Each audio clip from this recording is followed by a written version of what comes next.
Sagantaa keenya marsaa lammaffaa dhimma fuudhaa fi heerumaa aadaa uummata Oromoo keessayyuu aadaa uummata Gujii haala fuudhaa fi heerumaa maal fakkaata kan jedhu nama jaallatamaa fi beekamaa obbo Gololchaa Galchuu waliin turtii taasisne amma jalqaba. Nu daawwadhaa waliin tura. Kunis jira. Uba kabaja nam irratti beeku partiin Gujii ji'a jaattu ji'a torbattu irratti beekan wanni siin gar malee dhoffattu keessa wanni dhoffattu ulfa. Haatu sirratti immoo gaariidha jettaniitu yaaddu. Dhaloota amma ife eegatee irraa wanni jedhu qabu tokko intalli kana eega fuudhee intalli tuni gaafa isiin garaachottu. Gaafa siin garaachottu rakkoo feesbuukii wal qabatu kana garaa isii qaqqabee ka'ee garaa isii irra harka fe'ee ka'ee kunoo garaachottee itti naa dhaggaa jedhee ka'ee addunyaarra gallakkisa.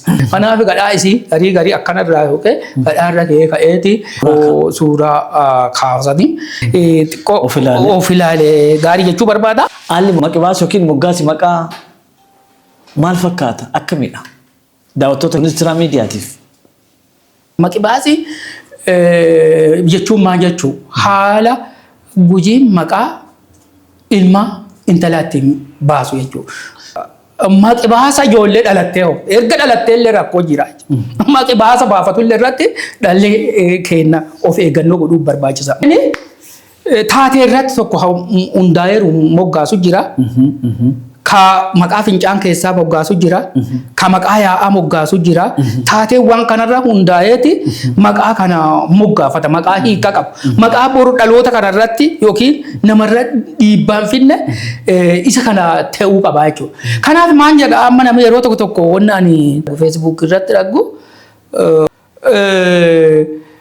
ilma dhaggadheera maqaa naa moggaasaa jedha. Amma immoo jedha kun immoo kun sirriin jedhu ilma ka moggaasu. Yookiis abbuma san hamataa sutaa haatu abba hasuto kennitu haadha akkoosa. Maqbaasa kana keessatti ijoollee teenya maqaa baanyu gaafa jila warra namaatti dhuttu kan namni heddatu ta'uu qabu. Maqaa kalee maqaa ganamaa maqaa dhalootaa san ka hiika qabuu fi ka eenyummaa ta'uu qaba malee akkasuma jedhaniiti aadaa eenyummaa sanii ta'uu qaba. Hiika qabu ta'uu. Yeroo dhimmi sirni gadaa ka'u. Maaltu xiyyeeffannoo argachuu qaba jettu. Sirni gadaa yoo ka'u wanni lama ka'uun dirqama. Tokkoffaa luba. Lammaffaa fincaan. Gogeessa jechuudha. Gogeessa isaatii fi lubi isaa ka'uun dirqama. Gogeessa ka jennu kuni fincaan shanan ka amma jennu baalli shanan ka jennu kana jechuudha. Gogeessi kun shani lubi immoo dabballeerraa jalqabee haga jaarsa raqeyaatti ka jiru jechuudha. Gogeessi marsa deema gogeessi yookiin fincaan shanan sun marsa naannaa lubi immoo akkana ol deema jechuudha. Ol guddataa deema. Herarkiitti ol guddataa deemu jechuudha. Fincaan immoo iyyuu mara deebi'aa jechuudha. Baalli shanan jedhama. Baalli shanan kun tokkoffaan muudana. Gujii keessatti baalli shanan jiran keessaa tokkoffaan muudana. Lammaffaan halchiisa. Sadaffaan dhallana. Arfaffaan harmuufa. Shanaffaan roobalee. Marsa isaati malee marsi isaatiin hundaa'e akkaataa sanitti jedha jechuudha. Dogoggorooti sirraa'uu qabu jettee maanguddoon yeroo baay'ee dubbattu inni as keessa jiru tokko amma roobale lubi kiyya dabballe ilmaan gadaati lubatti luba kana ilmaan qaba malee baalli yookiin fincaan shanan sun ilmaan hin qabanu jechuudha. Inni abbaan kella yoo muudana ta'e ilmee teetiillee muudama qofa malee ilmaa muudanaatu hin jedhan ilmaa harmuufaan jedhan addee tanatti wanti ilaallatamu dhaloota qabu keessaa isa kana jechuudha. Yoo ati harmuufa teete ilmeen teellee harmuufa. Abuubu abutturoon kelle maanu harmuufa jechuudha. Fincaan hin qaba. Ka fincaan qaba luba kana jechuudha. Luba kanatti akkaataa sanii hin qaba jechuudha. Kanaafuu as keessatti baalli shanan tana keessatti wanni ammallee dhaloota ammaa beekuu qabu jedhee yaadu tokkoffaa qadadduuf olaannaa. Egaa kun kan daawwataa jirtan egaa kabajamtoota jaallatamtoota daawwattoota kunis jira miidiyaan torbaniidhaan kan dhimmoota safuuf kanneen biroo irratti xiyyeeffateetu yeroo ammaa kana egaa nama jaallatamaa fi beekamaa obbo Gololcha Galchuu wajjin turtii taasisaa jirudha. Ammas turtiin keessan wajjin ta'uun immoo affeera keenya gamanaati. Nu daawwadhaa waliin tura. Qadadduuf olaannaa yeroo baay'ee yeroo ammaa jedhamu namooti wal jalaadha jechuudha. Qadadduun warra shanan san keessa warra baalli walitti kennee walirraan fuunee jechuudha. Marsaa tartiiba qaba. Marsaan tokko irra hin dabalu. Amma namni marsaa kana waan hin beeknee fi waluma keessa dha'ee yoo fedhe roobaleerraa jalqaba, yoo fedhe harmuufarraa jalqaba, yoo fedhe dhallanarraa jalqaba. Akkuma san waan akkasii mooti. Garuu tokkoffaan muudan, lammaffaan halchiisa. Sadaffaan dhallan, arfaffaan harmuuf, shanaffaan roobale. Amma muudana aanee ka jiru ka irraa fudhatu yookiin ka baalli irraa fuudhu ka warra muudanarraa baalli fuudhu halchiisa. Halchiisa kanaaf muudanni kuni walii walaannaa. Walaannaa jechuun kana jechuudha. Walaannaa jechuun warra walti aanne habaalli waliin tumsine hasirna gadaasa waliin tumsine. Dogoggora uumamaan illee man ta'e wanni inni ta'e illee man ta'e ati kun gadaateeti roobe akkas dhabam gadaateeti horii akkas jedham gadaateeti inni dhufe gadaateeti beelli dhufe jedhee ka'ee ta'ee kuufatee ka'ee isa himaa jechuudha walaannaan kun jechuudha. Kun immoo yoo gadaateeti sii tolee gadaateeti biifontee jedha ta'u wanni isaanii tokko waan ta'eef. Kanaaf muudanni amma muudanni walaannaa lama qaba. Amma muudanni walaannaa lama qaba. Ka duraa isa aanuu fi ka duubaa isa aanu inni wal akkaatan jira. Amma muudanni asiin roobalee jira. Asiin karra roobalee jechuun ka harmuufarraa fuudhe. Roobalee jira asiin. Roobaleen immoo iyyuu muudana aantii miti. Roobalee baalli waa itti kennituufi muudanni roobalee kanaaf walaannaa jechuudha. Asiin immoo halchiisillee walaannaa duraatiif walaannaa duubaa ka jedhan kana warri baalli kennu warri yookiin walii walaannaa ta'e wadhakkaa ka jiru suni walaannaa lama qaba. Walaannaa inni qabu tokkoffaa walaannaa duraa qaba, lammaffaa walaannaa duubaa qaba jechuudha. Akkuma walaannaa duraa qabu qadadduullee haduraatiif duubaa qaba jechuudha. Qadadduu duraa qadadduu duubaa jedhanii akkaataa sanaan wanni jedhan. Qadadduu walaannaa jechuun warra baalli walitti hin kennine ka walirraan fuune marsa shanan san keessa ka yaada tokkocha qaban ka yaada adda addaa yookiin ka yaada wal faallessu qabanu walaannaa jedhama. Ka yaada gosa tokkoo yookiin kallattii tokko qabanu qadadduu jedhanii jechuudha. Kanaaf qadadduun duraallee qadadduun duubaallee jira jechuudha. Qadadduun duubaa. Amma fakkeenyaaf wanni kun yoo kana gogeessa kana irratti amma gogeessuma qubaa kana yoo muudanni tokkoffaa kana muudanni tokkoffaa jedhama muudanni kana itti aansee immoo halchiisa itti aansee dhallan itti aansee harmuuf itti aansee roobale inni kun kanaaf warri kun lamaa walii walaanna warra kanaaf kun immoo walii qadaddu daggite quba kana godha akka dhiiste inni kun immoo maal jechuudha kanaaf qadaddu jechuudha inni kun immoo kanaaf walaanna ka walti aanu kun duudin maal ta'e jechuudha waliif walaanna ka tokkorra dabaree tokko marsa shanan kaan keessa marsi tokkoffaan walaannaa marsa lammaffaati qadadduu marsa sadaffaati amma fakkeenyaaf muudanni walaannaa tokkoffaa jenneera walaannaa muudanni tokkoffaa jennuuti walaannaa isaa lammaffaa halchiisaa jedhan sana halchiisaa jechuudha marsa sadaffaarra ka jiru dhallana halchiisaa fi walaannaa muudanaaf immoo qadadduu jechuudha waalli waltiin kennanu waa wal dhiibanuun hin qabanu akkasuma nagaa waliin jiraatanii qaanii akkaataa kanaan walaannaa duraatiif walaannaa qadadduu duubaa jedhanii qadadduu jechuun warra baalli walti kennee walirraan fuune ka walaannaan jidduu jiru warra sanii jechuudha. Isa kana yeroo tokko wal nama duraadhaa waan ta'eef na beekamu barbaachisa.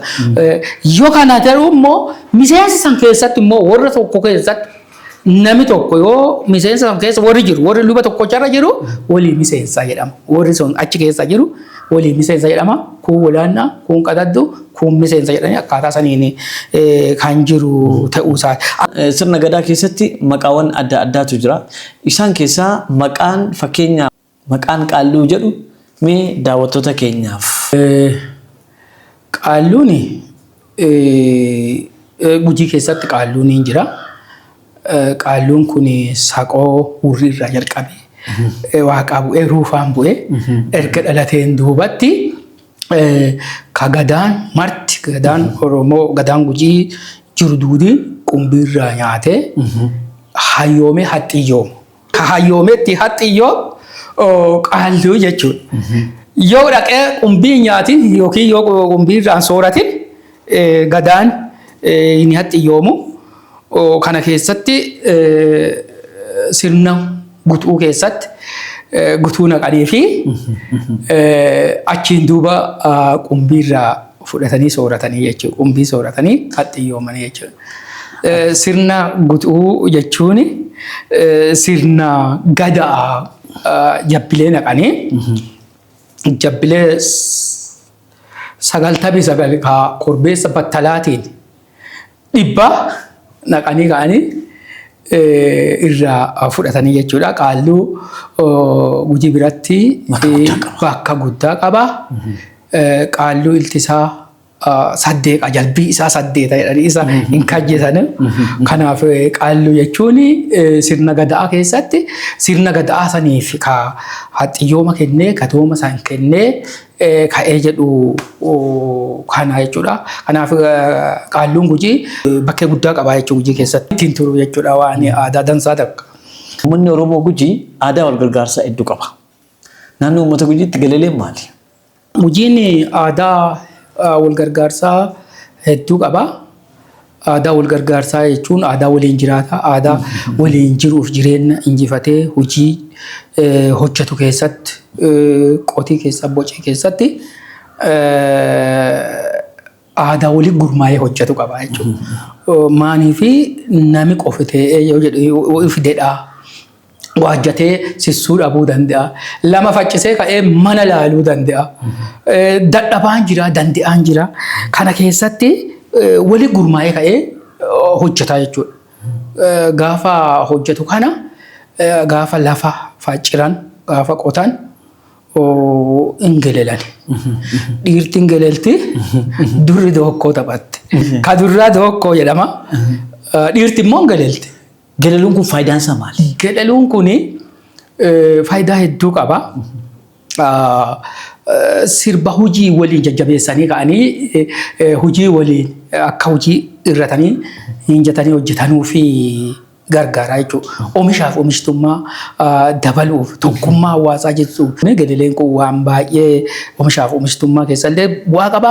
Inni kun immoo roorroo adda addaa ka diin yookaan gitibitooti irratti jettisanillee ergaa achi keessatti dabarfachuu fi cunqursaa yoo jiraate achi keessatti cunqursaa saniifillee wanni jedhuufillee hin taphataa jechuudha as keessa.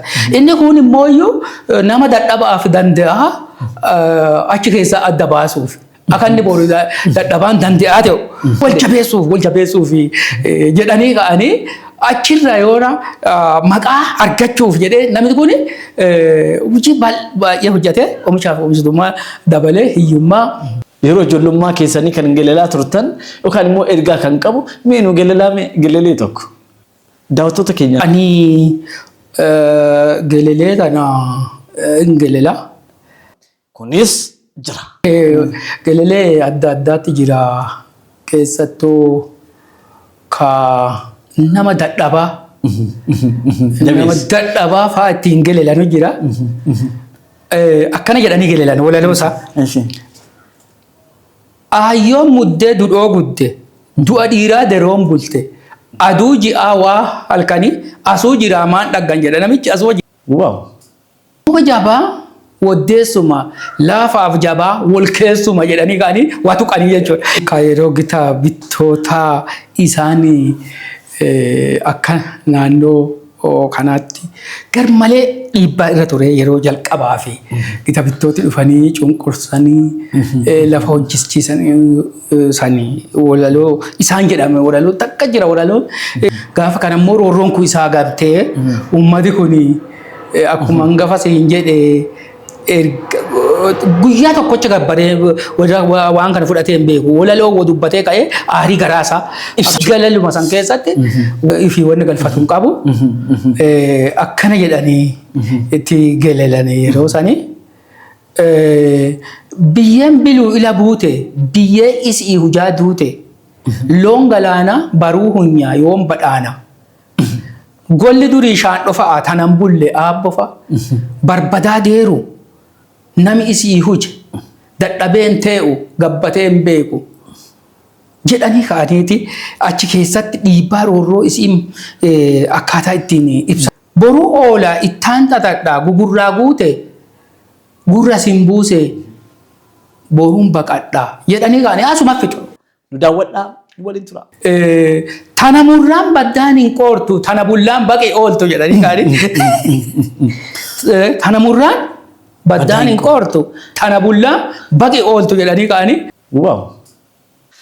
Egaa kun kan daawwataa jirtan egaa kabajamtoota jaallatamtoota daawwattoota kunis jira miidiyaan torbaniidhaan kan isinii dabarsaa jiru sagantaa isaa kunis jira. Karaa aadaatiin namni adda saddeetii wa barata. Adda saddeetii wa barata. Saayinsiin baraa adda afur jetti isa san yeroo biraatti itti waan jedhaa namni adda saddeetii wa barata. Tokkoffaa jalqaba namni haadharraa wa barata. Jalqaba. Haadharraa wa barata. Lammaffaan nami abbaarraa wa barata. Sadaffaan ollaarraa wa barata. Inni arfaffaan mana barnootaa yoo gale mana barnootaarraa wa barata. Mannaan barnootaa amma yoo kana xiqqoo nami kun duudii umuriirra hundaa umurii fi barnooti namaa walirratti hundaa waan ta'eef amma ijoollee iddoo baratuu jette kanaafuu mana barnootaarraa barata. Isa shanaffaa hayyuurraa wa barata. Hayyuurraa wa barata. Inni ja'affaan hiyyuurraa wa barata. Iyyoommatee duuba barata. Iyyuun illee waan nama barsiisa. Wa barsiichi. Amma yeroo tokko tokko ilmi abbaa wa dubbatuu ka abbootiin wa jedhanii waan beekan. Maafii dhabamaan isaa hiyyoommatee dhagge achi keessa jaarsa jala ta'ee rakkoo san jalaa baay'ee fuudhuu miti. Achuma addateetuma waan ta'eef yeroo tokko tokko raaqabboonni badaniif isa kanaa jechuudha. Kanaafuu inni ja'affaa hiyyuurraa inni torbaffaan rakkoorraa wa barata. Hiyyuuf rakkoon garagarammaa qabdi. Rakkooni adoo qadduu rakkatta. Aduma qadduu wanni sun ammaaf si dhabuu dhadde si ga'uu dhadde si qaqqabuu dhadde rakkatta amma wa barbaadda yoo na baratte. Faala barbaadda waan ta'eef baratte. Hiyyuun immoo suni dhabii sumaan fi wanni irraa haa ta'eef faala barbaadda waan san keessa barbaadda. Nama addee kana saddeetii wa barata. Ani immoo addee kana keessa cophaa fi gorora abbaa fi haadhaarraa waan kana argachuu wanni jedhiisaa. Dhumarratti ergaa xumuraa yoo qabaattan. Dhaloota kanaa wannaan dhaamu. Dhaloota kun ifta'uu qaba. Ifta'uu qaba waanuma maraanu. Aadaa ifta'uu qaba. Amantaa ifta'uu qaba. Saayinsii baraa kanaa ifta'uu qaba. Maasii isa kana namni kun dhalooti kun ifta'ee ka'ee achi keessatti dorgomaa ta'ee jiraatu qaba. Dhalooti kun dorgomaa ta'ee jiraatu qaba. Eegee ta'uu hin qabu dhalooti kun gaafa ta'uu qaba. Eegee ta'uu hin qabu gaafa ta'uu qaba. Gaafa ta'uuf immoo aadaa hojii jan jijjiiree hojii hojjate barnootaan goota ta'e ka qotatu qotiin goota ta'e ka hojjatu hojiin goota ta'e ka dubbatu dubbiin goota ta'e ka'ee uummata kana waggaa meeqaan dura ka ni jedhee san calaqqisuu mul'isuu qabaa jechuudha. Kaan immoo dhalooti kun wanni isaan dhaamu beekumsi jira.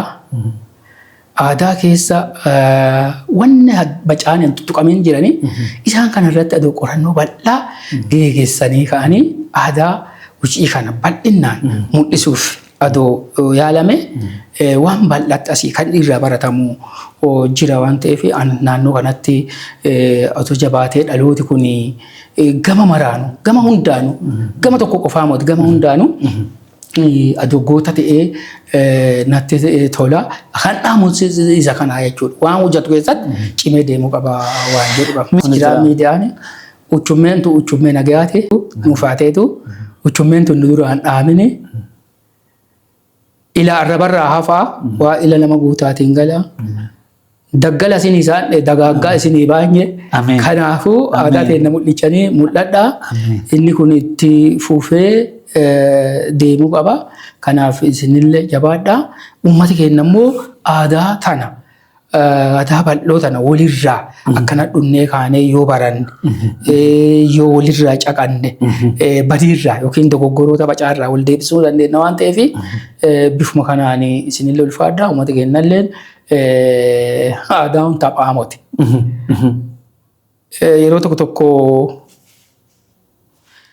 daafanaa waan shan hin beeku. Gowwaa waan shan hin beeku. Tokkoffaa gowwaani kora bahee san beeku.